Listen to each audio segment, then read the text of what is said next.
Masih di debat kedua calon wakil presiden pemilu 2024, kami undang Pak Muhaimin, Pak Gibran, dan Pak Mahfud untuk tetap ada di podium. Kita masih akan lanjutkan pendalaman visi dan misi. Pak, silakan maju. Kembali, Pak Muhaimin, Pak Mahfud, Pak Gibran, dan Pak Mahfud untuk kembali kita masih dalam podium. Sesi pendalaman visi misi program kerja. Harap tenang. Melalui pertanyaan yang telah dibuat oleh para panelis. Dan untuk segmen ini pertanyaan dimulai untuk calon wakil presiden nomor urut 1, Bapak Muhaimin Iskandar. Untuk itu kami persilahkan panelis untuk mengambil undian subtema di dalam fishbowl. Kami persilahkan Ibu Poppy Ismalina untuk mengambil dan memperlihatkan ya kepada calon wakil presiden dan moderator.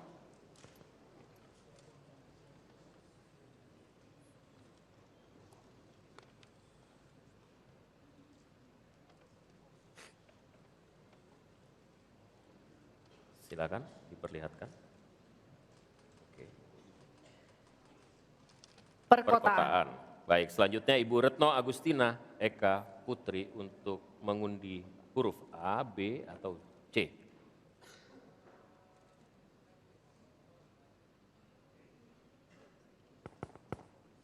Silakan diperlihatkan huruf B. Perkotaan huruf B. Perkotaan huruf B.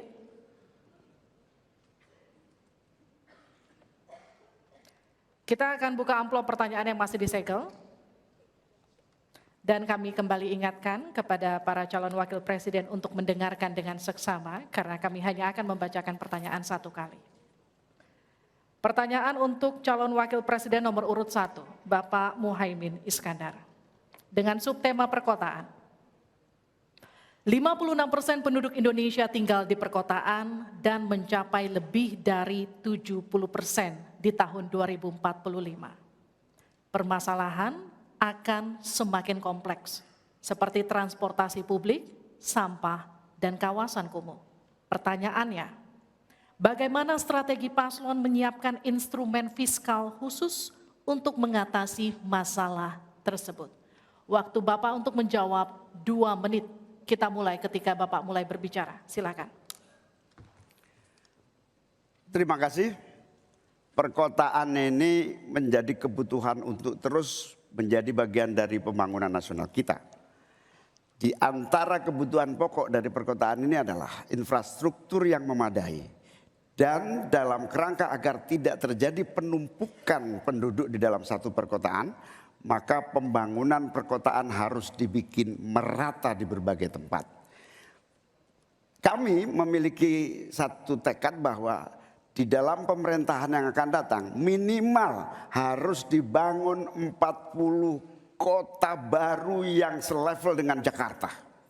Dengan kemampuan menampung jumlah penduduk, memberikan sarana dan prasarana yang memadai, sekaligus kemampuan untuk terjaganya lingkungan yang memungkinkan untuk sehat, termasuk kehidupan yang memberikan kenyamanan bagi seluruh penduduknya, di mana perumahan tidak terlampau jauh dari pusat-pusat pekerjaan, di mana akses pendidikan bisa sampai pada yang dibutuhkan. Sementara fiskal yang dibutuhkan, kita harus pandai-pandai mengambil prioritas. Sekali lagi, kita bukan setuju atau tidak setuju IKN. Yang paling penting adalah prioritas kepemerataan dan keadilan agar terbangun kota-kota sehingga sarana air bersihnya terwujud. Balikpapan kasihan, Banjarmasin kasihan, Pontianak kasihan. Karena apa? Kota-kota ini dalam waktu singkat bisa kita sulap menjadi lebih baik. Karena apa? Fiskal yang kita sediakan dirata adilkan di masing-masing perkotaan. Terakhir, bahwa perkotaan membutuhkan pendanaan, kita harus libatkan investasi swasta yang kita beri kepercayaan lebih baik lagi. Terima kasih. Saya berikan kesempatan kepada Pak Gibran, Cawapres nomor 2 untuk menanggapi. Waktu Anda 1 menit, silakan. Gus Muhaimin ini agak aneh ya. Pengen bangun kota selevel Jakarta tapi nggak setuju sama IKN. Tapi ya monggo lah ya, nggak apa-apa. Yang jelas untuk permasalahan perkotaan kita harus menggarap transportasi umumnya. Kita pastikan transportasi umum ini aman, nyaman, terutama bagi kaum disabilitas, lansia, dan anak-anak. Lalu kita pastikan transportasi umum ini ada digitalisasinya. Sekarang kan sudah ada teman bus. Nah ini harus kita replikasi di beberapa kota juga. Lalu untuk mungkin di level-level kota kecil, kita pakai skema buy and the service, sehingga masyarakat bisa mencoba menggunakan transportasi umum secara gratis. Lalu untuk masalah kumuh, nah ini perlu kolaborasi BSPS dari Kementerian PUPR, RTLH dari Pemda, dan juga CSR dari swasta. Terima kasih. Harap tenang. Terima kasih. Waktu Anda masih tersisa? Habis? Cukup. Ya. Selanjutnya calon wakil presiden nomor urut 3, Bapak Mahfud MD untuk menanggapi. Waktu untuk menanggapi 1 menit Bapak. Kita akan mulai ketika Bapak mulai berbicara, silakan. Ya, Cak Imin, saya agak kaget juga mau membangun 40 kota selevel Jakarta. Ya, apa itu bisa dilaksanakan 5 tahun Bapak menjadi presiden dan wakil presiden? Berapa kota dalam 5 tahun? Ini IKN aja sudah puluhan tahun baru dilaksanakan, itu pun yang investasi baru dalam bentuk janji, belum ada yang melaksanakan. Nah gitu kan. Lalu saudara 40, luar biasa menurut saya, 40 kota selevel Jakarta yang sudah metropolitan seperti itu. Lalu juga pembiayaannya menurut Pak Muhaimin, kalau nanti kita membentuk 40 kota itu, pembiayaannya itu APBN, APBD, atau perlukah lembaga khusus seperti tadi ditanyakan oleh panelis melalui moderator. Ini perlu dijawab dulu agar semuanya tidak spekulatif. Selesai. Baik. Mohon maaf waktu Anda habis. Kami akan kembalikan ke Pak Muhaimin. Mohon tenang, belum selesai. Pak Muhaimin, waktu Anda untuk menanggapi atas tanggapan dari Pak Gibran dan Pak Mahfud. Waktu Anda, silakan. Ya, yang saya sampaikan seperti Jakarta itu memiliki standar upaya sampai menuju Jakarta. Di mana tentu kota-kota yang potensial cukup disentuh dengan beberapa anggaran yang menumbuh kembangkan. Misalnya Pontianak. 1 tahun cuma 1 triliun. Bagaimana kalau 1 tahun kita bisa investasikan pengembangan kota hingga 3 triliun, 5 triliun. APBN kita cukup. Apalagi kalau seperti yang sampaikan Pak Gibran tadi, melibatkan berbagai cara pembiayaan yang melibatkan baik itu swasta maupun CSR. Jadi apa yang saya sampaikan selevel Jakarta itu target utama. Tetapi yang lebih penting dari itu adalah infrastruktur yang dibutuhkan dipersiapkan dari potensi yang sudah ada. Sehingga dalam waktu singkat kota-kota 40 kota itu benar-benar sudah menggunakan potensi yang sudah dimiliki yang ada. Habis. Harap tenang, nanti kita akan berikan waktu untuk aplaus. Selanjutnya kita akan beralih ke pertanyaan untuk calon wakil presiden nomor urut 2, Bapak Gibran Rakabuming Raka. Tenang. Untuk itu kita akan persilakan panelis Bapak Suharnomo untuk mengambil undian subtema kelima dalam Fishbowl. Silakan diperlihatkan ke calon wakil presiden dan ke moderator Bapak.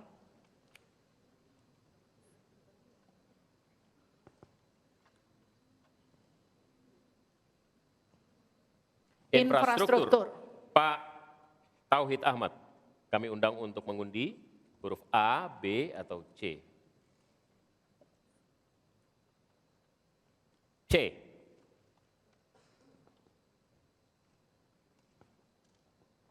Infrastruktur huruf C. Masih tersegel Bapak.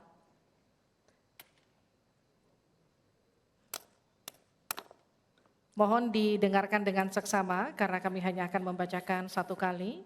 Pertanyaan untuk Bapak Gibran Rakabuming Raka dengan subtema infrastruktur. Dalam 5 tahun biaya infrastruktur pada proyek strategis nasional sebesar 2.385 triliun rupiah dari APBN. Sementara untuk infrastruktur sosial seperti sanitasi dan air bersih masih memprihatinkan. Pertanyaannya, bagaimana strategi paslon untuk memastikan penyediaan infrastruktur sosial tanpa membebani keuangan daerah? Waktu Anda untuk menjawab 2 menit, kita akan mulai ketika Anda berbicara. Silakan. Baik, terima kasih. jika kita bicara masalah sanitasi dan air bersih, ini nanti nyambung ke masalah stunting. Untuk masalah sanitasi, ini perlu kolaborasi banyak pihak. Misalnya apa yang sudah saya lakukan di Solo. Kita membangun IPAL komunal di perumahan padat penduduk. Ini penting sekali. Lalu untuk kebutuhan air bersih, kita juga bekerja sama dengan kabupaten sekitar, misalnya dengan Wonogiri, Klaten, untuk mendapatkan air bersih. Kita juga sekarang sudah ada proyek strategis nasional, membangun beberapa bendungan dan embung. Ini nanti juga penting untuk meneruskan program pengairan nasional yang nanti berguna untuk pengadaan air bersih dan juga untuk mengairi sawah. Ke depan, masalah sanitasi dan air bersih ini penting sekali. Karena kami dari paslon nomor 2 ingin menyiapkan generasi-generasi emas yang sehat dan pintar. Kalau kita mengintervensi masalah stunting, kita juga harus mengintervensi tempat tinggalnya juga. Kita tidak bisa hanya memberikan gizi tambahan untuk ibu hamil dan lain-lain, tapi kita tidak menyentuh rumah tinggalnya. Jadi ini harus dikerjakan secara paralel. Stunting kita kerjakan, pemenuhan gizi kita kerjakan, sanitasi, drainase, air bersih, kawasan kumuh, ini harus kita selesaikan juga secara paralel. Terima kasih. Masih ada waktu? Cukup, Pak? Cukup. Baik, saya berikan waktu untuk Pak Mahfud untuk menanggapi jawaban dari Pak Gibran. Mas Gibran yang terhormat, tadi itu pertanyaan yang dibaca oleh moderator, bagaimana strategi paslon untuk memastikan penyediaan infrastruktur sosial tanpa membebani keuangan daerah. Kayaknya belum terjawab. Tadi yang dijawab tuh infrastruktur fisik semua tuh. Infrastruktur itu kan ya ada infrastruktur sosial, ya itu yang penting. Kemudian regulasi. Bagaimana Anda menyiapkan regulasi sekarang ini agar semua itu bisa berjalan dengan baik. Nah kalau infrastruktur fisik mungkin sih bisa saja diutak-atik dari APBN, APBD gitu, ini untuk ini. Tapi masalahnya kita punya problem dengan infrastruktur sosial seperti yang ditanyakan tadi. Nah itu saya kira yang perlu dijelaskan lebih jauh. Selesai. Waktu Anda habis, baik kita akan ke calon wakil presiden nomor urut 1 Bapak Muhaimin Iskandar untuk menanggapi, waktunya 1 menit. Infrastruktur yang disampaikan Pak Gibran menjadi bagian dari yang perlu disediakan. Tapi infrastruktur sosial atau infrastruktur kerakyatan, pada dasarnya kita bisa melibatkan semua pihak untuk hadir dan memberikan solusi. Contohnya infrastruktur gedung-gedung sekolah yang memberikan kesehatan, kecerdasan bagi masa depan anak didik kita. Apa yang bisa kita lakukan? Misalnya kita bebaskan pajak buat seluruh penyelenggara pendidikan supaya fiskalnya terpenuhi, supaya pendidikan bisa terjangkau, sehingga semua bentuk pendidikan, semua bentuk yang berkaitan dengan pencerdasan kehidupan masyarakat kotanya, maka dibebaskan pajaknya. Ini seperti yang sudah dilakukan di Jakarta, yang ini bisa kita tarik ke tingkat nasional. Infrastruktur sosial tercipta dengan pemerintah memberi fasilitas yang memadai. Cukup, Pak? Bapak? Cukup. Baik. Kita stop, countdown. Tenang. Saya berikan kembali waktu untuk Pak Gibran untuk menanggapi atas tanggapan dari Pak Mahfud dan Pak Muhaimin. Baik, terima kasih. Mungkin Prof. Mahfud dan Gus Muhaimin kurang paham dengan apa yang sudah saya paparkan. Saya tadi juga bicara masalah infrastruktur sosial, stunting itu loh Pak. Ya, tapi nggak apa-apa, saya perjelas lagi. Kita punya program makan siang gratis. Banyak yang nyinyir, tapi sekali lagi Pak, program makan siang gratis ini adalah investasi menuju Indonesia emas. Program makan siang gratis 400T ini adalah stimulan untuk ibu-ibu, warteg-warteg, warung-warung, catering-catering yang ada di daerah. Bayangkan 400T mengucur ke daerah-daerah. Semua ibu-ibu ikut memasak makan siang untuk anak-anak kita. Itu Pak yang saya maksud dengan infrastruktur sosial. Program makan siang gratis, investasi ke depan untuk menuju Indonesia emas. Terima kasih. Tenang. Baik, kita akan masih lanjut. lanjutkan. Harap Kita tenang, masih kita lanjut. akan lanjutkan. Selanjutnya kita akan beralih untuk pertanyaan calon wakil presiden nomor urut 3, Bapak Mahfud MD. Untuk itu kami persilakan panelis Bapak Yose Rizal Damuri untuk mengambil undian subtema ke-6 dalam Fishbowl.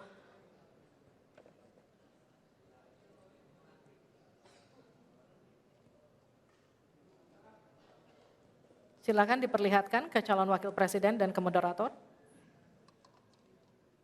Perdagangan. Ya.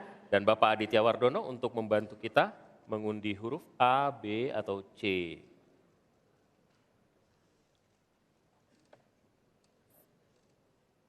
Perdagangan C.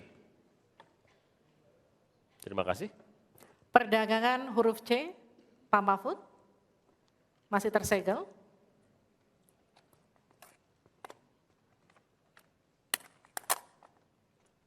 Mohon didengarkan dengan seksama karena kami hanya akan membacakan satu kali. Pertanyaan untuk Bapak Mahfud MD dengan subtema perdagangan. Untuk meliberalisasi perekonomian, Indonesia telah meratifikasi lebih dari 25 perjanjian perdagangan bebas. Tetapi pemanfaatannya belum optimal untuk mendorong ekspor dan investasi. Pertanyaannya, bagaimana strategi paslon untuk mengoptimalkan pemanfaatan perjanjian-perjanjian tersebut guna meningkatkan ekspor dan memperkecil defisit neraca perdagangan? Waktu Bapak untuk menjawab 2 menit, kami persilakan ketika Bapak mulai berbicara.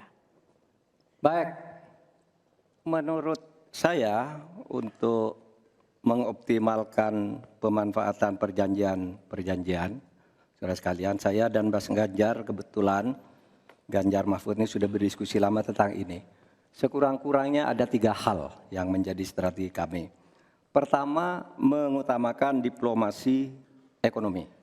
Sehingga para duta besar yang ada di luar negeri itu, menurut Pak Jokowi pada saat awal-awal kami dilantik, duta besar itu adalah duta ekonomi. Optimalkan diplomasi ekonomi dengan negara-negara lain. Yaitu. Kemudian yang kedua, juga kami akan melakukan perdagangan untuk mengintegrasikan perdagangan nasional kita ini ke perdagangan global. Sehingga memenuhi standar-standar internasional untuk setiap apa yang kita punyai mau dimasukkan ke dunia global itu sudah jelas standarnya bisa diterima gitu. Dan kita juga membuat regulasi di sini agar tidak misalnya upaya perdagangan kita lalu diblokir atau dicurangi oleh teman-teman kita sendiri, pelaku-pelaku ekonomi di dalam yang berintegrasi atau berkoalisi dengan pejabat-pejabat publik. Kemudian, saudara kalian, kami akan mengutamakan penguatan ekonomi nasional agar ekonomi nasional itu juga bisa tumbuh ke dalam sehingga nantinya masuk dengan strategi kedua tadi bahwa kualitas barang dagangan kita itu bisa diterima di luar negeri dan produktif sehingga juga tidak susah misalnya untuk diterima oleh dunia internasional. Saya kira itu bagian strategi yang sudah kami diskusikan dan selesai. Terima kasih Pak Harap tenang. Mahfud. Saya persilakan Pak Muhaimin untuk menanggapi jawaban dari Pak Mahfud tadi. Ya, Pak Mahfud, kalau diplomasi sebagai pemasaran itu normatif ya.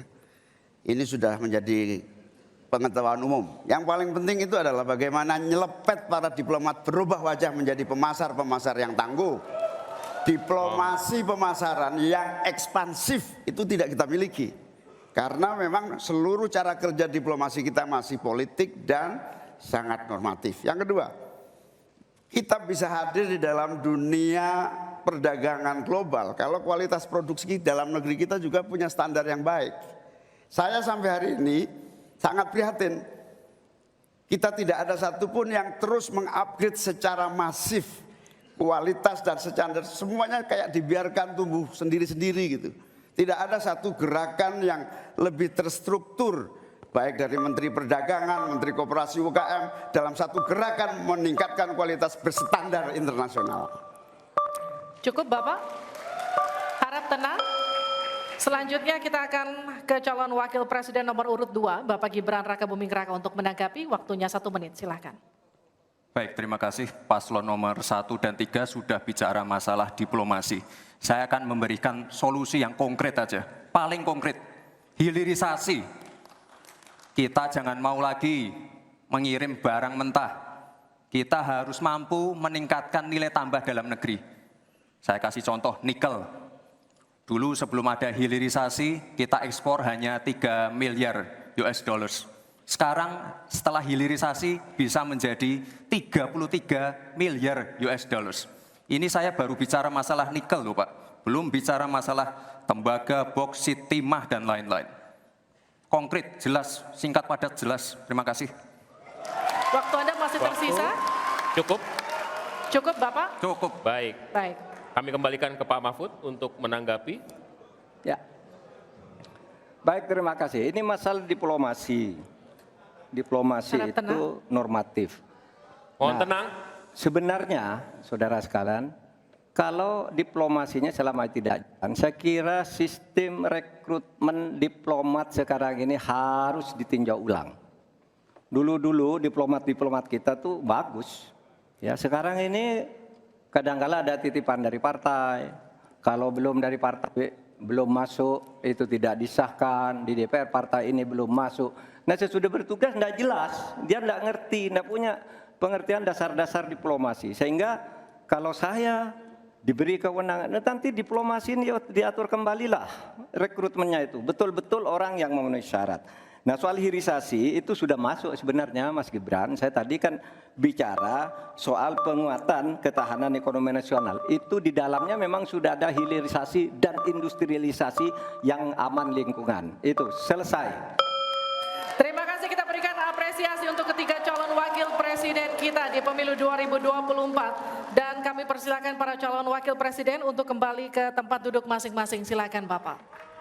Di segmen selanjutnya, ini seharusnya segmen yang kita tunggu-tunggu karena setelah ini mereka akan saling bertanya dan memberikan tanggapan. Interaksi antar kandidat akan dapat Anda saksikan di segmen selanjutnya dalam debat kedua calon wakil presiden pemilu 2024.